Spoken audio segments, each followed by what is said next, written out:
বন্ধুরা, এখন আমি তৈরি করতে যাচ্ছি mushroom and cheese omelette. Mushroom and cheese আমলেটের জন্য আমি 4টা ডিম নিয়েছি, আধা টিস্পুন সল্ট, ব্ল্যাক পেপার।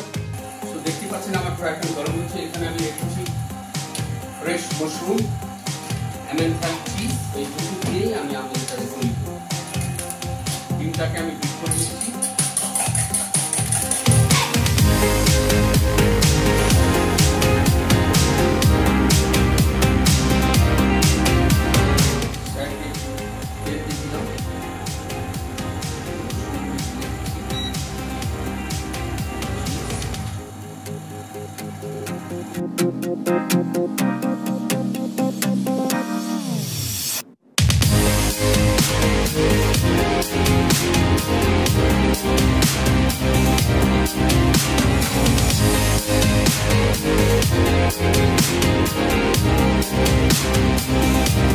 বন্ধুরা, দেখতে পাচ্ছেন আমার আমলেট একেবারে খুব সুন্দর হয়েছে।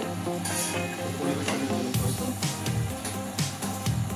এখন আমি মাশরুম এন্ড চিজ আমলেট ঝটপট করে ব্রেকফাস্ট করতে হলে এইভাবে আপনারা আমলেট তৈরি করতে